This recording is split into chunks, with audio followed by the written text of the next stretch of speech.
singing, dancing, and loudly chanting Krishna's holy name.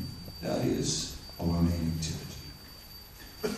These devotees are compared to swans, ducks, and bees.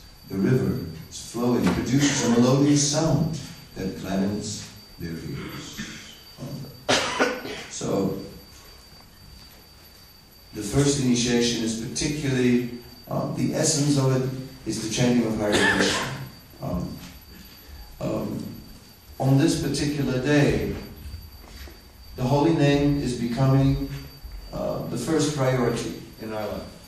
Everything else goes in the second place. So it's a huge change from day to night.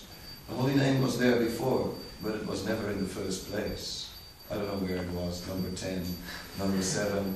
It went up, sometimes on the top of the pops and sometimes down, and it might have even come out of the top 10. But from this day on, it is number 1, undisputed, there to remain forever. That is the nature of the initiation. It is Harinam, initiation in the holy name. The spiritual master is always our well-wisher. I saw one of Srila Prabhupada's very early disciples who was not exactly dressed in devotional attire. He was there on Srila Prabhupada's disappearance day in Vrindavan on the stage, and he was asked to speak. He was dressed in blue jeans, in a black t-shirt, and a tiger skin vest, and his hair was sort of punkish. Still, he was one of the earliest devotees in this movement. So he was asked to speak. He said, well, there may be some who are not so happy that I'm here on the stage, and that might have been true. He said, but what can I do? I will never leave. I will never go. He said, and the reason is because, he said, of 3 words that Srila Prabhupada wrote to me in a letter in 1966. So he's building it up and everyone said, what are those 3 words that Prabhupada wrote in the letter? We were all sort of awake, right? Everyone was there. So what are those 3 words in that letter that Prabhupada wrote to him that were so powerful that somehow or other he stayed? What were those words? The magic formula. What were those words? Those words were, your ever well-wisher. So the spiritual master is our well-wisher. He has no other intention than to bring us closer to Krishna. It is customary at the time of first initiation, if there's enough time, to give an extensive lecture explaining the 10 offenses in the matter of chanting the holy name. And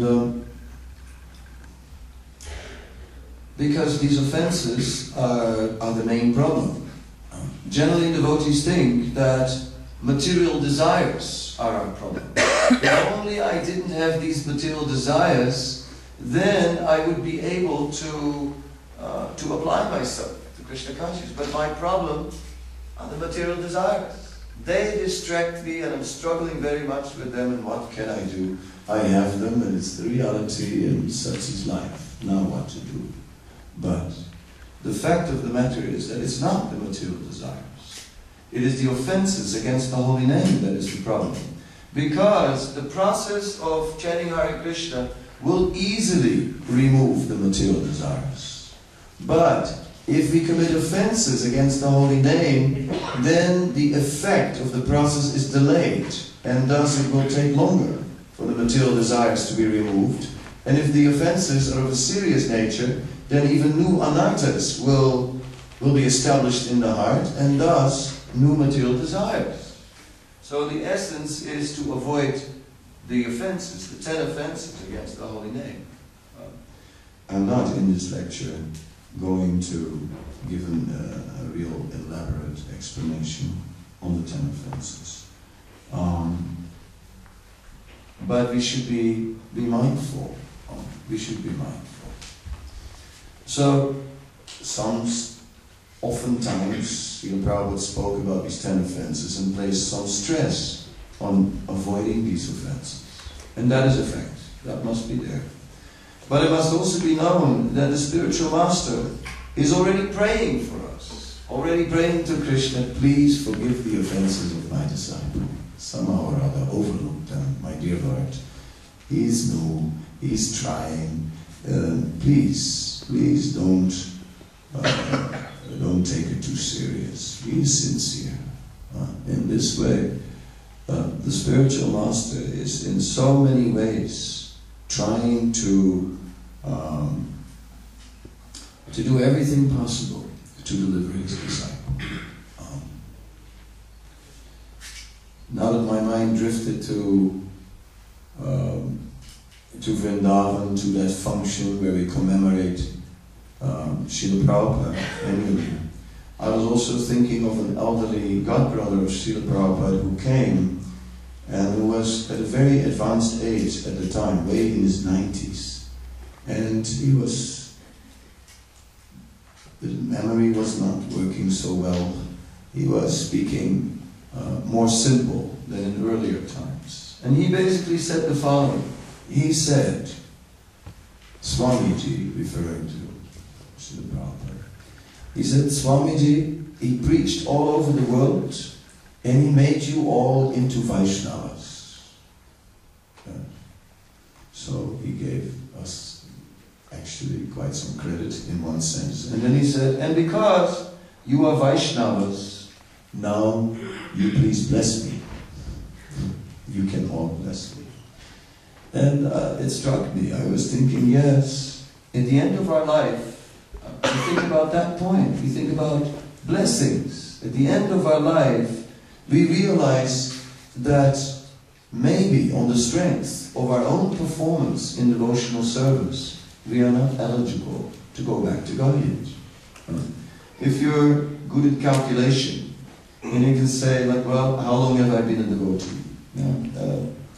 If it's, let's say, it's 10 years, because it's easy for calculation.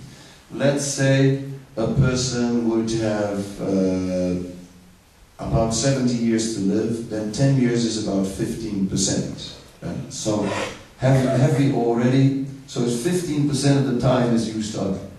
Have we already covered 15% of the difference, of the distance towards Krishna brain?